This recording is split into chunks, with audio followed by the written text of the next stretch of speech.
Hello, everyone. This lesson is going to be the first part of the review for Unit 4, which was on sequences and series. So like we usually do, we're just going to run down a list of things that you need to know, and we'll do a few examples. So here we go. The first type of sequences and series we looked at were arithmetic. Okay, so you need to obviously know what that means, right? It's arithmetic if it's going up or down by the same amount each time. Okay, and you'll have the formulas on a formula sheet, but you need to be familiar with those, right? So the formula for the term is Tn equals A plus n minus 1 times B. Okay, so you need to know what those three variables mean, right? Your A is your initial term for T1. D is your common difference. Okay, and n is whatever term number we're at. Okay, so similar formula, right, is for the sum of the series if you're adding up the terms in an arithmetic sequence. And that formula looks like n times 2a plus n minus 1 d over 2. Okay. The next type we looked at was geometric. Okay, so this is a type of sequence where you are either multiplying or dividing, although the dividing is really multiplying by a fraction to get to the next term, right? Doubling, tripling, half, okay, something like that. So their formulas look like Tn equals A R Tn minus 1, right? A, once again, is your initial term, okay, and R is your common ratio.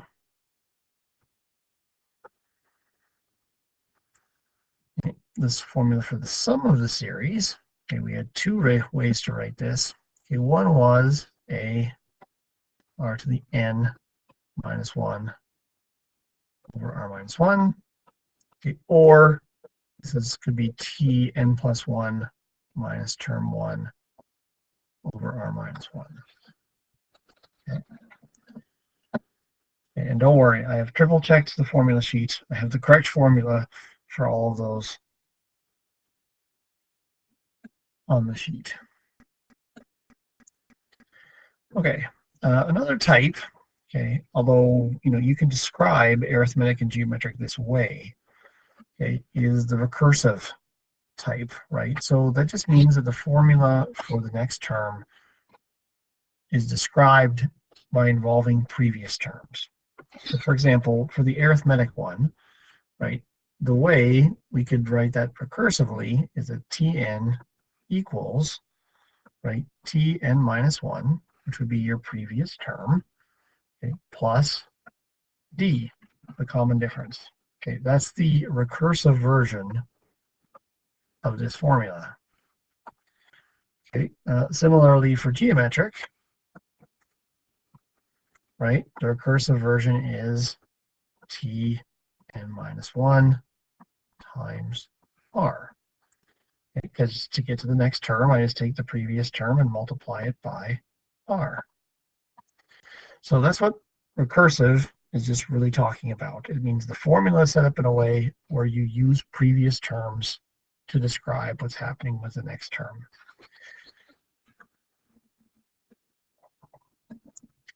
Okay, the last types you need to know about, okay, are the Fibonacci sequence, okay, and Pascal's triangle. Okay, so Fibonacci sequence, we'll start with that one. Okay, that was basically a special case of recursive formula. Okay, it was Tn equals Tn minus 1 plus Tn minus 2. And, right, the first term was 1, and the second term was also 1. Okay, so if you remember from our little discussion on that, right, the sequence looks like this, right, the first terms are 1, and then you just always add the previous two terms. So 1 plus 1 is 2, 2 plus 3 is 1 plus 2 is 3, 2 plus 3 is 5, 3 plus 5 is 8, and so on. You can continue the sequence going as far as you like. Okay. And one of the properties we looked at briefly with this sequence is that as the terms go forward, when you divide them, they do have a common ratio, right? They do kind of settle down if you go far enough. So Fibonacci, but again, really the important thing is that you understand how this works, right? The recursive part. Okay, I can give you a different recursive formula, and you need to know how to fill it in and get terms. Okay, for the other type, for Pascal, okay, this is Pascal's triangle. So, and the key thing you need to remember about Pascal's triangle, okay, is one, how to create it.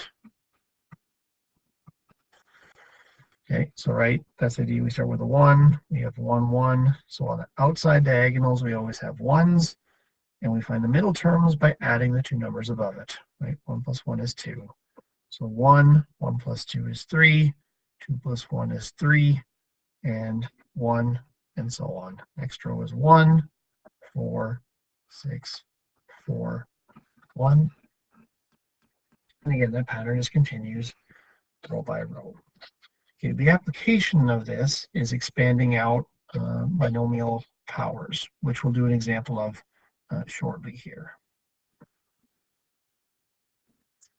Okay, so let's do a few examples now.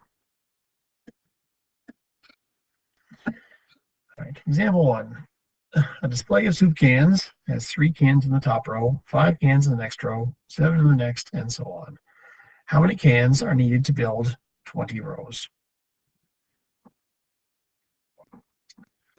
Okay, so a couple things to note here, right? One, the type of sequence, right? We know this is arithmetic.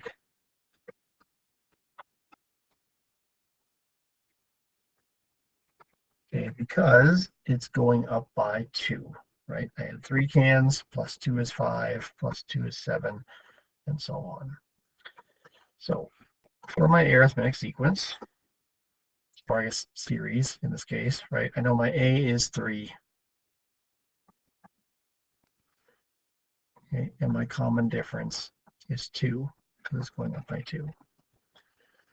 Okay, the second part, how many cans are needed to build 20 rows? Okay, right, that means I have to know all the cans in total, right? I have 3 in the top row, and then 5 underneath it, and so on, right? So it's really a total of 3 plus 5 plus 7. Okay, so for the total of 20 rows,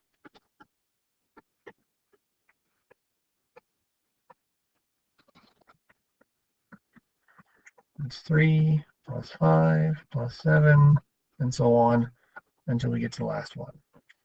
Okay, so that means I'm looking for the sum of this series.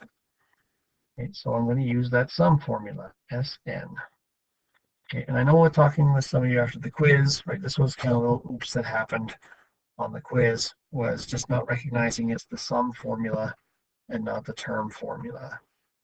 Okay. So again, we're going to write out, actually, let's just change that right now to S20. So the sum of 20 rows equals, okay, from that formula that we wrote down earlier, okay, my A was 3, okay, D is 2, and my N is 20. So it's N 20 times 2 times A, which is 3, plus N minus 1. So 20 take away 1 times the common difference, which is 2. And the whole thing is divided by 2. Okay, so we'll do a little bit of tidy up here. 2 times 3 is 6. 20 to subtract 1 is 19, times 2 is 38.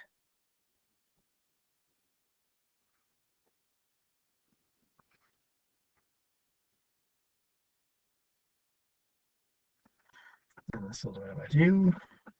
Okay, so we've got 20 times 44. Divide that by 2. Okay, so that's a total of 440. Okay, so therefore 440 cans are needed.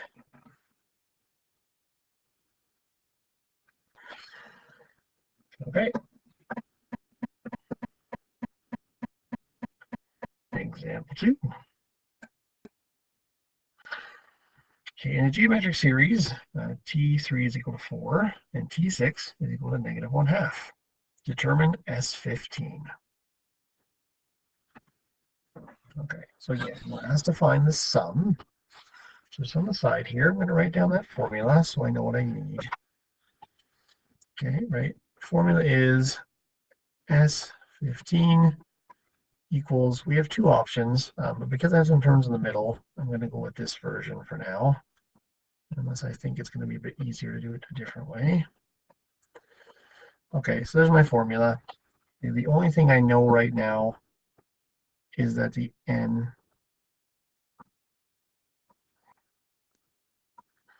let's put that back. Okay. The only thing I know right now in that formula is n. Okay, I know that it's term 15, but I don't know a, and I don't know r. So I'm going to go back to the information I have to figure that out.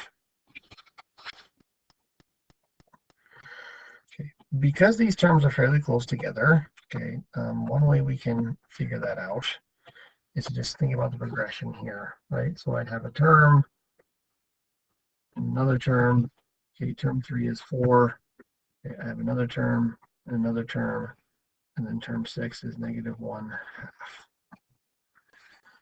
So because this is a geometric series, right, the way I go from term to term is by multiplying by r. So this is times r, times r. So that means in order to get from term 3 to term 6, right, I took 4 and multiplied it by r 3 times to get to negative 1/2. So that means 4 r cubed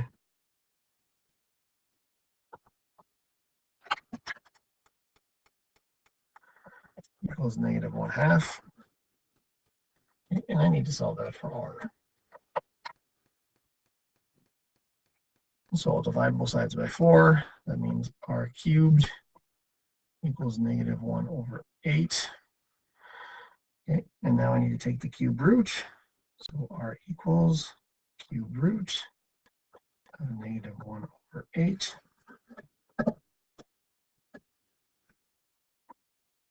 Okay, so r equals negative 1/2. Okay, so I have my value for r now. The next thing I'm going to need is to figure my value for a. Again, there's a couple ways we can think about how that would work. Okay, we'll just be reasoning this through. I was multiplying by negative 1/2 to go down the list. So that means I would have to be dividing by that to go up the list. Okay, or which is the same as multiplying it by negative 2. Okay, but I'm going to show the algebraic way briefly here. Okay, so I could go back to my term formula now. Okay, so I know that term 3 equals a times r, negative 1/2 to the power of 3 minus 1. Okay, so I can fill in what term 3 was. Term 3 was a 4. That is equal to a times negative 1/2 squared. 4 equals a times 1/4. Okay, to clear out my fraction, I would multiply both sides by 4.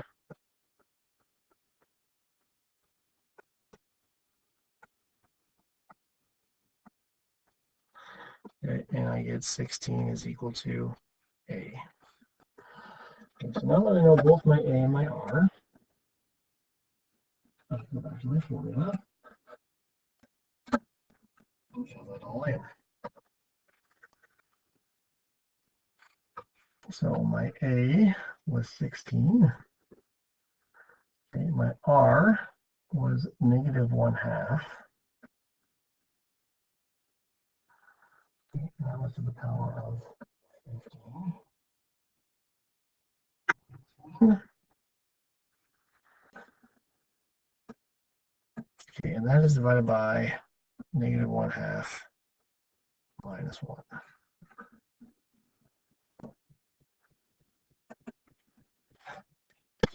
So from this point, it's just calculator work. When I ran that through, my calculator does the nice fraction feature, gave me the fraction 10,923 over 1,024.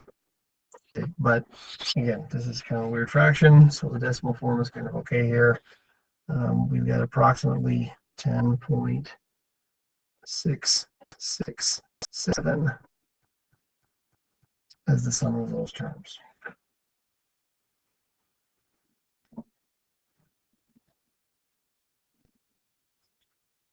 Okay, for our final example, we're going to do the application with Pascal's triangle. So we're going to simplify 3x squared minus 4 all to the power of 3. Okay, so the way this works, right, and again on the side, we'll just write down our triangle again for reference here. Okay, and because it was power 3, I can stop here. This is the row I need to use. You might remember that we had to label these rows a bit funny, right? This is row 0, this is row 1, 2, 3, corresponding to the powers. Okay, so that's the row I want to use.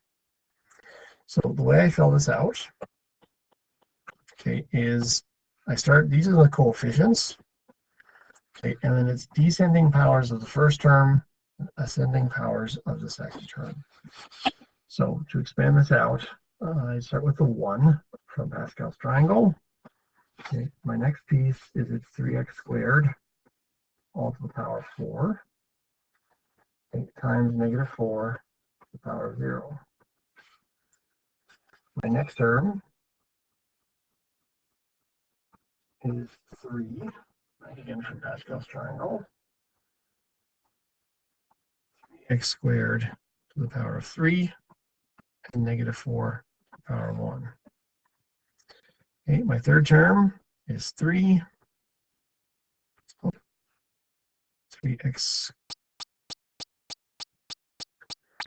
I apologize. I messed that up. It doesn't start with a 4. It starts with a 3. Okay. 3, 2. This is a 1. Negative 4 squared. And my last term is 1. 3x squared to the 1. Not to the 1, to the 0. And then negative 4 cubed. Okay. Now I have to do a little bit of tidy up. Okay, I'm going to keep my 1 for reference right now. It's a 1. Okay, I have to do, right, what is 3x squared all to the power of 3. So both things get cubed. So 3 cubed is 27. X squared to the power of 3. And that's using the power rule, so I have to multiply those exponents together. So that's x to the power of 6. Okay, and then negative 4 to the power of 0 is just 1. Okay, in my next block, I've got the 3. Okay, 3x squared squared is 9x to the power of 4.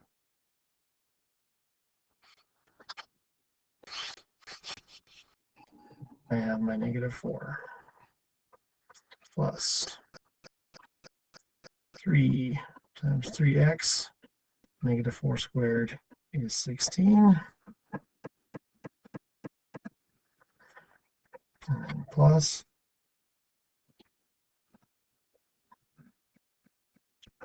1,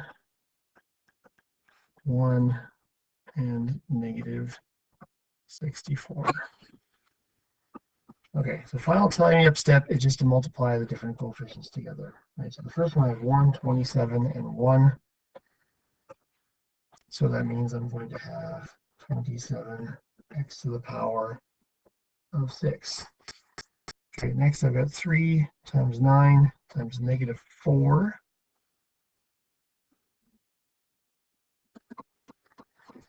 Which is negative 108 x to the power of 4. Okay, next block. I've got 3 times 3 times 16, which is 144x. And my last block is 1 times 1 times negative 64, so negative 64. And that is my final answer. And I'm just noticing, and you probably noticed it too, a small typo there. I dropped my squared from my 3x. That's a squared, that's a squared,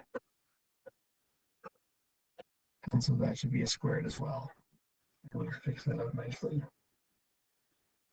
Okay, so let's review part 1. Here are some practice problems. That would be some good review to prepare for this section. Okay, or of course, if you're working on your assignment, you could be working on that as well right now. Okay, thanks for watching, and we'll see you next time.